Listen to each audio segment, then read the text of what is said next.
السلام علیکم ورحمۃ اللہ وبرکاتہ۔ اعوذ باللہ من الشیطان الرجیم، بسم اللہ الرحمن الرحیم۔ میرے پیارے دوستوں، پیارے بھائیوں، آج کا جو میرا ٹاپک ہے وہ کربلا کے بارے میں ہے، اور انشاءاللہ ہم 10 محرم تک آپ کے لیے مکمل واقعہ کربلا لے کر آئیں گے۔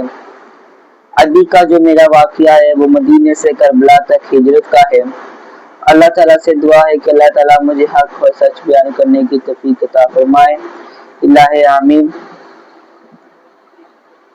میں تو پنجے تن کا غلام ہوں، میں تو پنجے تن کا غلام ہوں، میں تو پنجے تن کا غلام ہوں۔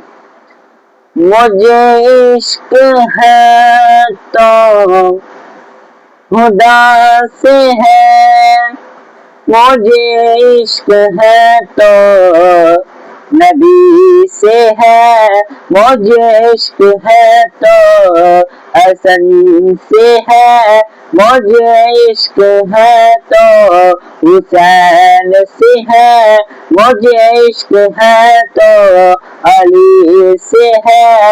میں تو پنجے تن کا غلام ہوں، میں تو پنجے تن کا غلام ہوں۔ میرے پیارے دوستوں، پیارے بھائیوں، جب مدینہ مروا میں یزیدی قوم کی حکومت قائم ہوئی تو یزیدی اسلامی اصولوں کے خلاف تھا، تو امام حسین دین کو بچانے کے لیے وہ وہاں سے انہوں نے ہجرت کی۔ اب انہوں نے اپنے ایک ساتھی مسلم کو، حضرت مسلم کو بھیجا کہ وہ کوفے جا کر کوفے کے حالات دیکھے کہ کوفے کے حالات کیسے ہیں۔ اب جب ان کے ساتھی کوفے گئے اور وہاں کے انہوں نے حالات دیکھے تو وہاں کے کہیں زیادہ لوگوں نے ان کا ویلکم کیا اور ان کی خدمت کی، تو انہیں لگا کہ اب یہاں کے لوگ تو بہت اچھے ہیں، تو یہاں پہ امام حسین کو آ جانا چاہیے۔ تو انہوں نے امام حسین کو خط لکھا کہ یہاں کے حالات تو بالکل اچھے ہیں، آپ یہاں پہ تشریف لے آئے۔ امام حسین کو یہ خط لکھا گیا کہ یہاں کے حالات بالکل اچھے ہیں، آپ یہاں پہ آ جائیں۔ اب وہاں سے معلوم ہو گیا تھا کہ یزید کو کہ یہاں پہ ایک مسلم جو آ چکی ہیں، حضرت مسلم کوفے میں امام حسین جانے والے ہیں، تو کسی نے دھوکے سے نا مسلم کو یزید کے حوالے کروا دیا۔ اب جب مسلم یزید کے حوالے آ گیا تو یزید نے اس حضرت مسلم رضی اللہ عنہ کو شہید کر دیا۔ اب اسے کھلے میدان میں پھانسی لگا کر شہید کر دیا۔ اب وہاں سے مدینہ مروا سے اب امام حسین کوفے کی طرف آ رہے ہیں۔ اب آپ کوفے کی طرف آ رہے ہیں، جب آپ کوفے کی طرف گئے تو آپ کو چاروں طرف سے یزیدی قوم نے لبیڑ لیا۔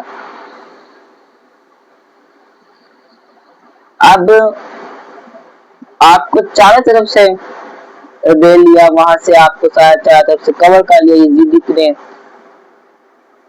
اب آپ کوفے کی طرف آئے، جانب آئے، آپ وہاں پہ سب نے آپ کو کور کر لیا۔ تو آپ جیسے بھی کر کے کوفے سے نکلے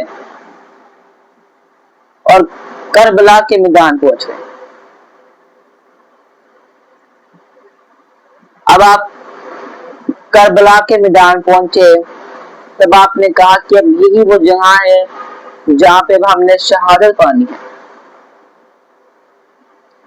اب اسی کے قریب ایک سمندر بھی تھا، تو آپ چاہتے تو اس سمندر کے قریب بھی کیمپ لگا سکتے تھے۔ سمندر کے قریب بھی کیمپ لگا سکتے تھے، تو آپ نے سمندر سے پانی سے دور کر کیمپ لگائے۔ اگر وہ پانی کے قریب کیمپ لگاتے، سمندر کے قریب کیمپ لگاتے، تو پھر لوگوں نے کہنا تھا کہ امام حسین نے تو پانی کے لیے جنگ کی تھی۔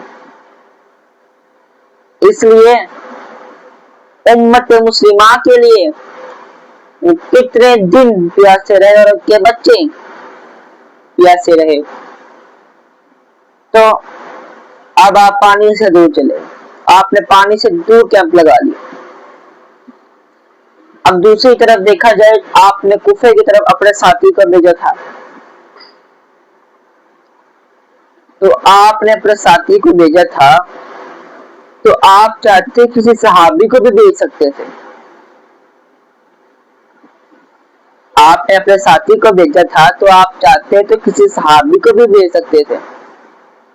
اگر اس صحابی کو بھیجا ہوتا تو پھر لوگوں نے کہنا تھا کہ لوگوں نے کہنا تھا کہ پھر انہوں نے تو دھوکے سے بلایا ہے امام حسین کو، چاہتے تو صحابی کو بھی بھیج سکتے تھے نا، لیکن پھر لوگوں نے کہنا تھا کہ پھر صحابی نے تو ہی امام حسین کو دھوکے سے کوفے بلایا تھا اور انہیں شہید کروا دیا تھا، اس لیے امام حسین نے اپنی ساتھی کو بھیجا تھا، مسلم کو۔ اب آج کا واقعہ تو پھر یہی ہے کہ آپ نے کربلا جا کر کیمپ لگا لیے اور وہاں پہ کیمپ لگائے اور پانی سے دور۔ اتنی سخت گرمی تھی کہ وہاں کی جو زمین تھی وہ تپش رہی تھی، تپش رہی تھی زمین، اتنی گرم زمین تھی۔ اب آج کل کے لوگ اتنی گرمی میں رہ سکتے ہیں، یہ کچھ 30 سے اوپر ڈگری چلے جائے تو لوگ اے سی لگ جاتا ہے، ہائے ہائے گرمی لگ دی اے سی لگ۔ کیا کربلا کے میدان کو بھول چکے ہو؟ کیا اس گرمی کو بھول گئے ہو؟ آج میرے گھر اے سی نہیں لگیا اور گھر اے سی لگ گیا، چلا رہے گھر سون چلیے۔ ہم لوگ تو اپنی آخرت ہی بھول گئے ہیں۔ کیا ہمارے آپ کو یاد ہے کہ جب کیا کہا جاتا ہے کہ آخرت میں تو سورج ہمارے اتنے قریب ہوگا، اتنے قریب، ابھی سورج کتنے ہزار کلومیٹر، لاکھ کلومیٹر دور ہے، تو ہم سے اس کی گرمی برداشت نہیں ہوتی، تو ہمیں پھر اس کی گرمی کیا برداشت ہوگی؟ ابھی تو دور کی بات ہے۔ اب وہ کربلا کا میدان جہاں پہ اتنی تیز دھوپ اور اکیلا میرا حسین، امام حسین اور ان کا خاندان کو اس میدان میں شہید کر دیا۔ اب اتنی تیز گرمی، اللہ تعالیٰ نے ہمیں گرمی کو برداشت کرنے کی توفیق عطا فرمائے۔ گرمی انسان کی کئی بیماریوں کو دور کرتا ہے۔ گرمی چلو تھوڑا بہت پھنکا لگ گیا تو ٹھیک ہے، آج کل کے لوگوں کے اے سی بند نہیں ہوتے، ہم میں جیسا کوئی ہے نہیں، لیکن گرمی کو برداشت کرنا بھی سیکھے۔ دنیا بنانے آیا تو پھر آخرت بھی بنائے۔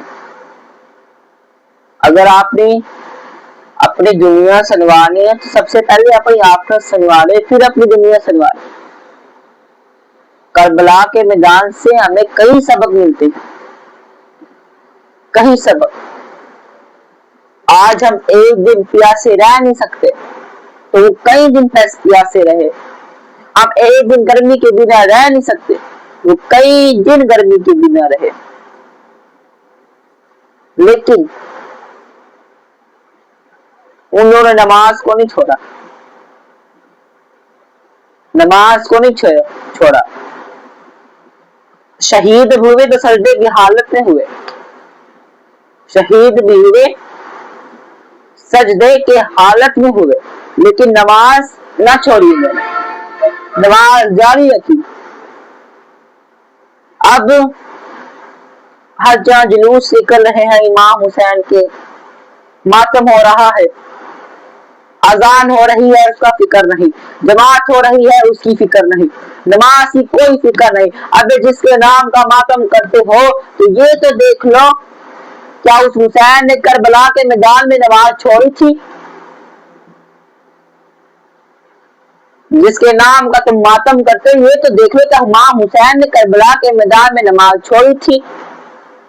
جلوس نکل رہے ہیں, ماتم ہو رہا ہے, اذانیں ہو رہی ہیں, اذانوں کا فکر نہیں, ماتم جاری ہے. اب نماز ہو رہی ہے, نماز کی فکر نہیں, ماتم جاری ہے. اب جس کا ماتم کر رہے ہو تمہیں وہ فکر نہیں. دنیا کے تمام کام ہو رہے ہیں لیکن نماز وہاں سے جلوس نکل رہا ہے, اذان ہو رہی ہے لیکن جلوس جاری ہے, نماز نہیں جاری, نماز نہیں جاری. اگر کسی نے بھی ماتم کے دوران کو نماز پڑھی ہو, جلوس کے دوران کی نماز پڑھی ہو, تم سینہ پیٹ کے کہتے ہو یا حسین, ہم سینہ تھام کر کہتے ہیں یا حسین. قصہ نہیں ہے ماتم حسین کا, مت دکھاؤ تماشا حسین کا. شہید سب زندہ ہے قرآن کہہ رہا ہے, شہید سب زندہ ہے قرآن کہہ رہا ہے, کیوں نکالتے ہو جنازہ حسین کا. اب قرآن پہ اللہ تعالیٰ خود ارشاد فرماتا ہے کہ جو اللہ کی راہ میں قربان ہو جائے انہیں شہید نہ کہنا. تو اب امام حسین کا مقام تو شہیدوں سے بھی اعلیٰ ہے, امام حسین کا مقام شہیدوں سے بھی اعلیٰ ہے. وہ تو جنت کے نوجوانوں کے سردار ہیں. پہلے آپ مجھے یہ بتائیں کہ اسلام اجازت دیتا ہے کہ آپ چیخیں, چلائیں, پیٹیں اپنے آپ کو. اسلام ہمیں اس چیز کی اجازت نہیں دیتا. اللہ تعالیٰ خود قرآن پاک میں فرماتا ہے کہ ہم نے تمہاری جانوں پر کسی قسم کا ظلم نہیں کیا, تم لوگ اپنی جانوں میں خود ظلم کرتے ہو, تم لوگ اپنی جانوں پر خود ظلم کرتے ہو. وہاں سے جلوس نکل رہا ہے, اذان ہو رہی ہے, جلوس کی فکر ہے, اذان کی فکر نہیں. جلوس نکل رہا ہے, جماعت ہو رہی ہے, جلوس کی فکر ہے, جماعت کی فکر نہیں. اب یہ کام کر رہے ہیں تو نماز پہلے ہے, یہ بات میں یہ ہے ہی نہیں, یہ بات میں بھی نہیں ہے, یہ کام نہیں آنا. وہ کسی شخص نے کہا تھا کہ ہم اگر جنت میں ماتم نہیں ہوگے تو ہم جنت میں جانے کا انکار کر دیں گے. پہلے آپ مجھے یہ بتائیں کہ جنت میں پابندی کس نے لگانی ہے, تم نے لگانی ہے یا اللہ نے لگانی ہے؟ اللہ کہے گا جنت میں ماتم نہیں ہوگا تو پھر نہ جانا. تم جنت میں ماتم نہیں ہوگا, جنت میں پابندی تم نے لگانی ہے, اللہ نے لگانی ہے.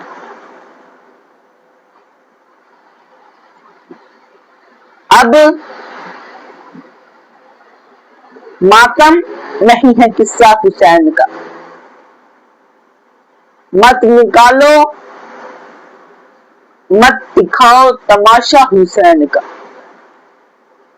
حسین سب سے اعلیٰ, نواسہ رسول, چوتھے خلیفہ کے بیٹے امام حسین, امام حسن کے بھائی امام حسین, حضرت سیدہ الزہرا فاطمہ الزہرا سیدہ کائنات حضرت محمد صلی اللہ علیہ وسلم کی بیٹی, جگہ کا ٹکڑا کے بیٹے امام حسین, نواسہ رسول, جنت کے نوجوانوں کے سردار کا تو ماتم کرتے ہو.